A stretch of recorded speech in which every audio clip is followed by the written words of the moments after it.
Poslednú dobu dostávam otázky, ako som sa dostala ku práci husky sprievodkyňa. O tom bude toto video. Ahoj, som Lucie. To je moja 3. sezóna vo Fínsku, kde pracujem ako husky sprievodkyňa. Dovol mi ti zodpovedať všetky otázky, na ktoré sa ma mnohí ľudia pýtali na Instagrame. Celé toto video je úplne spontánne urobené video, aby to vyzeralo autenticky a nebolo by to príliš hovorené. Pokúsim sa to shrnúť do 10-15 minút, keď sa mi to nechce proste strihať. Predtým ešte odpoviem na všetky otázky. Sa ťa chcem spýtať týchto 7 otázok a ak povieš áno na všetky alebo na väčšinu, tak tým pádom pokračuj v tomto videu a nestratíš vôbec čas. Ale ak si nie si istý 100% a odpovieš možno na väčšinu nie, tak to nedáva zmysel vôbec pokračovať v tomto videu, avšak ma nezabudni sledovať, pretože budú pribúdať sem na tomto kanáli viac videí z mojich ciest, z môjho osobného života a podobne. Otázka číslo 1. Si schopná alebo schopný pracovať vonku počas akýchkoľvek podmienok, pretože mne pristávajú proste do správ otázky typu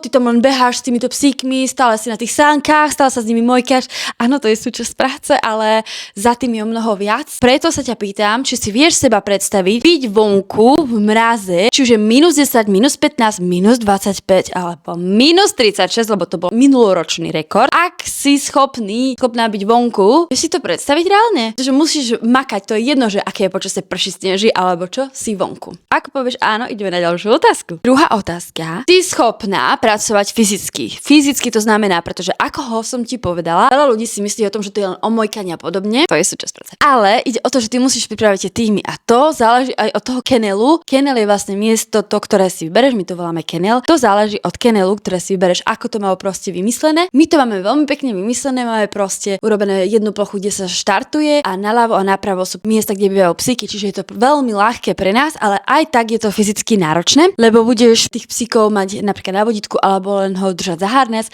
Tým pádom on ťa niekedy ťahá. Nie všetky psíky sú proste veľmi vytrénované. Je to veľmi fyzicky náročná práca. V tom iné kennely to možno nemajú tak vymyslené, lebo som už v 3. kenneli, o tom ti poviem viac o chvíľu. Teda proste kenneli to nemá veľmi dobre vymyslené, takže viac sa fyzicky zničíš. Tiež to, že je -25, tvoje telo si proste vezme toľko energie, že sa cítiš tak neskutočne unavená, že to je jedno, aj keby si nič nerobila, proste si unavená. Ak si odpovedala áno, pokračujeme na ďalšiu otázku. Samozrejme, musíš vedieť po anglicky, čiže vieš po anglicky? Ak áno, super. Ak vieš ďalšie jazyky, je to len bonus samozrejme, pretože záleží od toho, aké skupiny máš. My máme napríklad španielske alebo francúzske skupiny, čiže niekedy prekladám do francúzštiny, čiže je to veľký plus. Vedieť ďalšie jazyky, ale hlavne ide o to, aby si vedela po anglicky. To ak si myslíš, že nevieš napríklad také technické výrazy, ako sa povie. Ja to ani neviem povedať proste po slovensky. To, čo sa týka týchto výrazov, ktoré používaš, proste sa veľmi ľahko naučíš, neboj sa. 4. otázka. Máš trochu akčnú alebo dobrodružnú povahu? Možno sa ti táto otázka veľmi zvláštna, ale ty ju vlastne potrebuješ. Tvoja práca pozostáva z toho, že budeš guidovať ľudí v lese alebo prase, ktorú máte, podľa toho, akú spoločnosť bereš. Buď si na sánkach alebo na snowmobile a byť na snowmobile proste je niekedy desivé. Sama viem, o čom hovorím, mala som nehodu tento rok. Musíš byť taká trošku dobrodružnejšia duša, ktorá sa proste nebojí sadnúť na ten snowmobil, niekedy proste ísť rýchlejšie, reagovať v nejakých situáciách. A moja osobná skúsenosť je, že není to proste ružová záhrada byť proste v tejto práci, pretože niektorí tí majitelia proste nevedia fungovať, byť takí supervisory, ako by mali byť. Tým nenarážam na nikoho konkrétneho, ale proste vo všeobecnosti, že niekedy si pod takým tlakom reaguješ proste prcho. Proste reaguješ trošku inak a nemôžeš to vziať osobnejšie alebo podobne, takže je to také, že musíš byť trošku tvrdšia, dobrodružnejšia povaha. Tak áno, mám na pre teba ďalšiu otázku. Si schopná šoférovať asi väčšiu dodávku v zimných podmienkach? Ja som sa tohto strašne bála, ale proste už keď si tam, tak sa do toho dostaneš a väčšinou tie auta sú naozaj dobré, takže sa nemusíš báť a ono sa to proste časom aj akože zdokonalíš a pochopíš tomu viac. Ja som mala šťastie, som sa vlastne učila šoférovať dávno v zimných podmienkach, takže to proste vo mne ostalo, ale je to dôležité, aby si vedel šoferovať aspoň pre väčšinu spoločností. Samozrejme sa môžu nájsť, ktoré na tom si nezakladajú. Ďalšia otázka. A samozrejme musíš milovať psíkov. To je veľmi dôležitý fakt. Okrem týchto vecí samozrejme musíš milovať psíkov. Verím, že asi by si tu inak na tomto videu nebol. Ďalšia otázka a posledná. Vieš si predstaviť, že tráviš Vianoce mimo Slovensko, mimo tvoju rodinu a tvojich priateľov? Čiže to sa deje. Sezóna tu trvá. CCA záleží o spoločnosti, či si nový a podobne. Dajme tomu, že od októbra, niekedy aj skôr,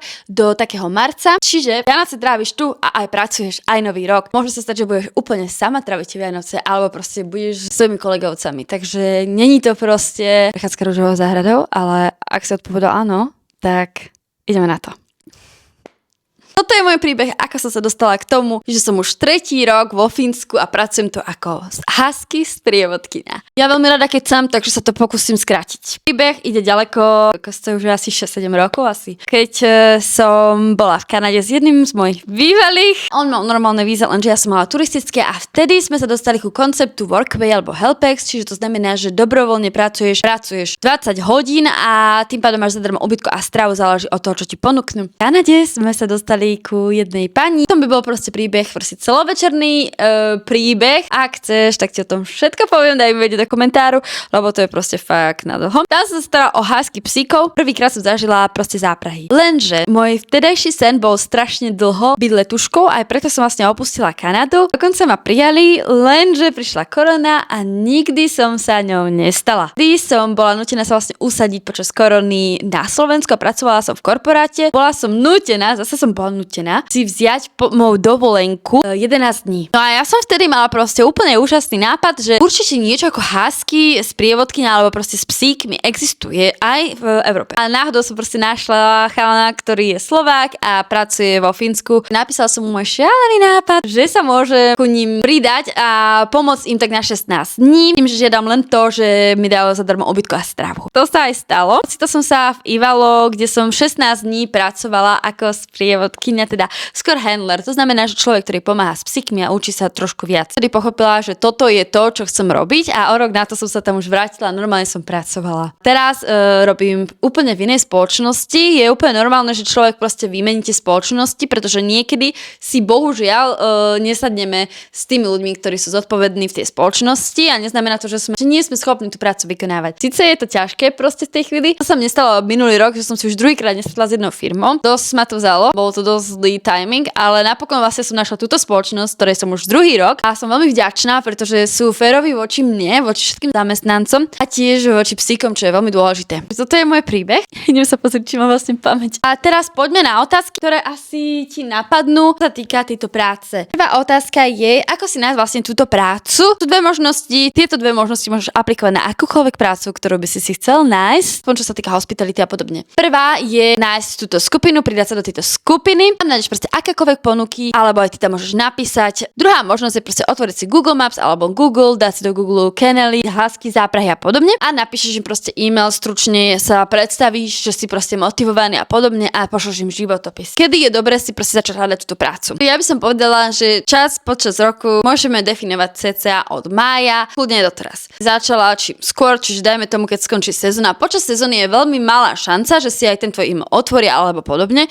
ale nikdy nevieš, pretože v tej chvíli možno niekoho hľadajú a akorát to bude vhodné. Takže kedykoľvek pošli, len si proste uvedom, že môžu byť busy a najmä ja by som asi začala tak možno aj v apríli kľudne alebo v máji, lebo vtedy už proste sezóna nie je. Sezóna trvá cca od októbra do konca marca. Začala vtedy. Môžeme začať od mája aj kľudne celé leto a väčšinou sa môže aj stať to, že ti aj napíšu, že prepáč, že teraz proste sa tomuto nevenujeme. Pripomeň sa nám napríklad neskôr. Alebo proste, keď si niekomu posielaš životopisy, e-maily, určite sa môžeš pripomenúť ešte raz kľudne. Nič za to proste nedáš, pretože sú naozaj že busy ľudia alebo vtedy riešia proste niečo iné mimo sezónu, ale čo ty vieš proste kľudne aj počas sezóny. Určite píš cez e-maily, žiadne komunikácie cez Instagram. Ďalšia otázka, mám si vybrať Fínsko alebo Norsko alebo Švédsko. Máš pár rozdielov, že čo a kde. Ak chceš aj si zarobiť, makáš a chceš aj za to peniaze, Fínsko je preto lepšie, pretože tu máš menšiu daň, dokonca žiadnu, keď nezarobíš istý počet peňazí. Fínsko je evidentne lepšie na zárobok. Potom zasa Norsko je veľmi krásna krajina